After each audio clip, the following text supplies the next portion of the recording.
Hello bachcho, let's read the question. And question says that these question contain statement first, that is assertion, and statement 2 is reason. पहला option दे रखा है first and second both are the true and statement second is the correct explanation of first. B is first and second are true and statement second is not a correct explanation of first. C option दे रखा है statement 2 is true and statement 1 is true and statement 2 is false.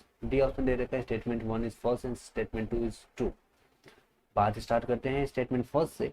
The catalyst does not alter the equilibrium constant. Does not alter, okay, because for catalyzed reaction and uncatalyzed reaction delta H remains same and equilibrium depends upon delta H. आइए बात को start करते हैं with the help of key concept. की concept क्या कह रहा है? की कॉन्सेप्ट कह रहा है, देखिए जब हम बात करते हैं कैटलिस्ट की, तो कैटलिस्ट क्या करता है? कैटलिस्ट क्या करेगा? इधर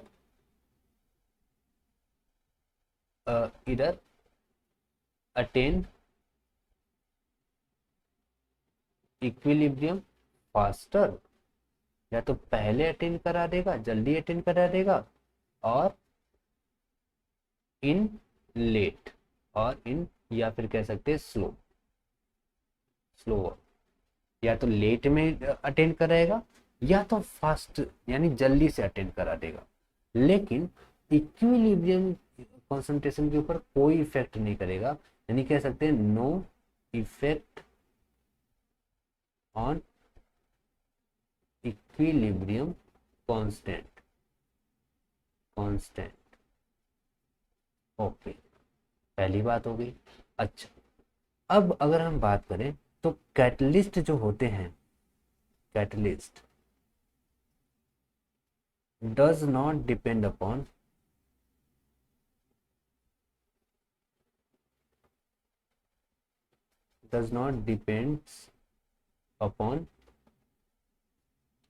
किसके ऊपर? डेल्टा एच के ऊपर.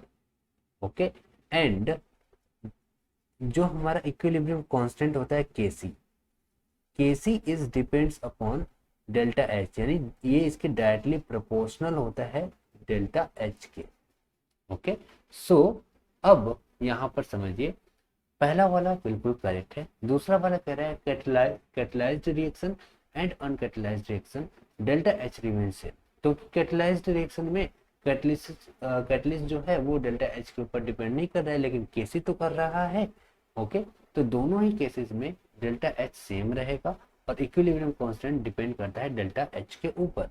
यानी यहाँ पर दोनों स्टेटमेंट सही हैं और statement second is the correct explanation of statement first. यानी यहाँ पे ए वाला ऑप्शन बिल्कुल करेक्ट रहेगा. Hope this answered your question. Thank you so much.